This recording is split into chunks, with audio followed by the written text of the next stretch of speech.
Салом алейкум, бардори азиз. Рӯзи ҳамагитон бахайр бошад. Иншоалло ҳама каса хуб ҳастен, саломат ҳастен. Имрӯз хати шумо дар канали Real Avia, яъне ай номи компанияи Real Avia хати шумо баромад кардем. Номи ман бошад Умедҷон, касоне ки намешиносанд ва дар шаҳри Москва, мисол дар магазини Real Phone, дар чиқар гидесин дар магазини Real Phone ва дар компанияи Real Avia мисол кор мекунем. Ва имрӯз ман хостам шумо ба як хабар хати шумо алоқа буром ва якчанд рӯзи охирон агар хабар дошта бошен дар аэропортҳо, дар аэропортҳои Москва имина, аэропорти бисёртар, аэропорти Внуково, данҳози бачаҳои бисёри бачаҳои хумон, ай Тоҷикистон мисол мебиёянд дар ин аэропорт ист гузаронанда, камтар ҳамҷоя 2 рӯз задешка кардан хабиданашон ва ҳозир яке кор хеле сабуктар шид, одаморо уҷа яке гузарондестиянд ва як 2 рӯз пешам уҷа яке вазорати хориҷии ҷумҳурии Тоҷикистон ҳамин хабар қати барои мардум биромад ки агар касе ки зарур набошад, безарурият ба Россия сафар накунанд, новобаста аз оне ки ба кадом намуди хатсай, ба самолёт ёки ба мошин бошад ёки ба чӣ намуде бошад, ҳозираҷа агар маҷбур набошанд ба Россия нараванд. Ака ҳамамон хирсандимон Россия намебиёем, албатта ҳамамон барои як ризқи рӯзии хумона ёфтан ба Россия мебиёем ва барои камтар беҳтар шидани зиндагимон, барои кор кардани даромад мебиёем Россия. Ва агар имкониятон бошад, масалан ҳозираҷа чанд рӯз то ситуатсия камтар тинч шидан шаб, агар ки имкониятон бошад, хубтараш ҳозираҷа набиед ва ситуатсияро ки хитон дидестен камтар тинч мешавад, аллакай метавонед ки бемол омадаге. Масалан бо ихе гап ҳаста ки намегӯем ки не набиёед, всё ҳозираҷа всё аэропорт намондесиянд. Не, мисол бачаҳо баъзеашон гузаштесиянд, баъзеҳошон дар ҳамонҷа мисол абрана депорт десай, қариб ки 50 дар 50 гузаштантонда ё мегзари ё намегзари. Мисол мебиёед чӣ кор мекунанд. Баъд бисёр бардор савол доданд ки мисол ман Тоҷикистоном эстодагим хитон билет мегирам, шумо ҷавоб дода метавонед ки 100% ман мегзарам ай границада ёки намегзарам. Ман недавно Тоҷикистон омадам, ҳамаи документом 100% ман ягонка административни штраф надорам, ягонка проблема надорам. Ман масалан проблема надорам, ман свободно мегзарам. Гуфта агар ки шумо ҳамин савол хати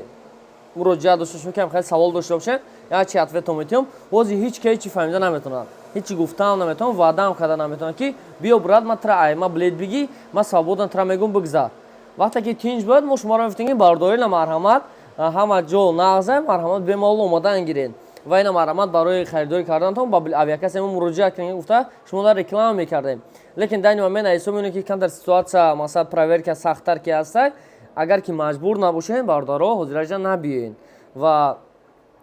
бардорое ки мисол мебиёед, бардорое ки мебиёед, аммо камтар масалан муомилатона нақстар кунед, масалан гордостона камтар фуроред, айрӯи катагӣ накунед. Мақсад бардор азиз, мисол шарт нест да, ҳам дар дини хумон туҳур намегирад, алҳамдулиллаҳ ҳама муслимонем ва камтар ҳурмат кунем якдигара, пус масалан нисбати мо ноҳурматиам кунад, ёки баъзан ҳастанд ки нацисти мекунанд, ноҳурматӣ нисбатон мекунанд, коре кунем ки мисол ба ҷавоб меянд ку ба бад бади ҷавоб наметиҳем, ба хубӣ гуфти ки ба хубӣ ҷавоб метиҳем, ёки ба муомилаи нақс, то ки вақте шамо одам бояд изоб кашад ки ҳамин хел инсон да ман хеле муомила кардам қатиш гуфта да, масалан чӣ мегам, одами бад ответ додӣ, масалан минус да минус ответ додӣ, минус шуда рафтан мегирад, минус да плюс ответ додӣ, мо хубтар ва худаш камтар сабук мешавад. Одаме ки дод задеста таиса додаш бизан, чихелай овоз баланд шуда рафтан мегирад, хе батем. Яке ва як аз ваз кайста, як аз дига пастар ки гап бизан, ёки хабтар ки бесад, ҳамун ситуация тинч мешавад. Ба ҳамин ҳисоб бардори азиз, масалан ҳамин масъала хати ман хостам шумо дар гап занам, вақте ки шумо мебиёед, агар ки омаден тарафҳои Россия, мисол ҳамин вазъияти документотон якум дараҷа асос кунед, ҳама документотон қатион сабой гиред ва масъалаи дигари, масъалаи телефонтона, масъалаи телефонтона бардори азиз ҳаракат кунед, телефонтона масалан тоза кунед, аҳамият битем ба маълумотҳои дохилаш. Дар каналотон, дар баъзе каналҳое ки ғайриқонуниянд, бар баъзе каналҳо обуна нашавед, баъзе чизое ҳастанд ки мисол ғайри мухолифанд, ба фоидаи мо нестай ҳамун чиз. Мисол ба фоидаи мо да ягон чи польза намебиёрад, ягон илм мо да наметиҳад ҳамун чиз, ягон плюс мо да наметиҳад, лекин ҳам хеле каналҳода мисол канале ки польза надорад, шумо да фоида надорад, илтимос ҳам хеле каналҳода обуна нашед. Каналҳое ки мисол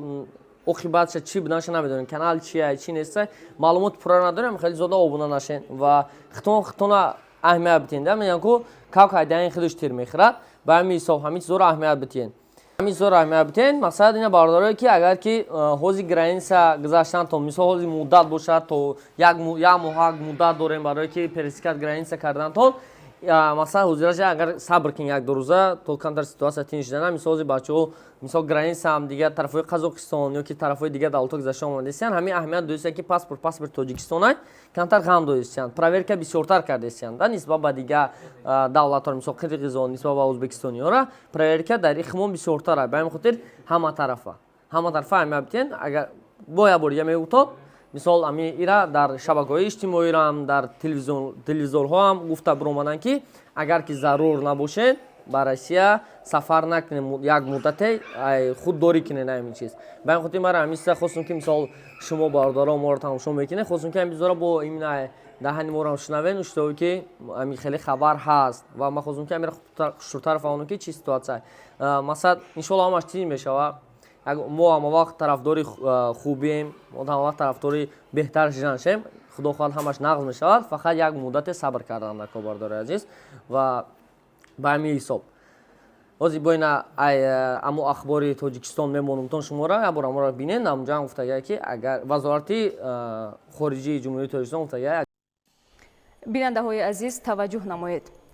Министерство иностранных дел Республики Таджикистан рекомендует гражданам страны временно воздержаться от поездок на территории России на всех видах транспорта без острой необходимости.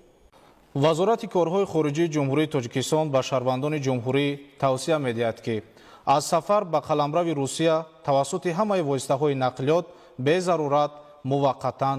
худдорӣ намоянд. зарур набошен илтимос сафар накунед ва хусум ҳамин хати шумо да алоқа бурам иншоалло бо камда ситуация ки нақсар чи бо мо ҳатман шумо да хабар метиҳем ҳамаша шумо да гап мезанем ва дар канали мо обуна шуда монед ҳама гапу чапҳои нав иншоалло дар канали мо шидан мегирад худтон эҳтиёт кунед саломатира эҳтиёт кунед якам дараҷа ина мардум ина дарои битону ина дарои битону дарои ина хеле хоба ус шафтагам хе охирҷа занако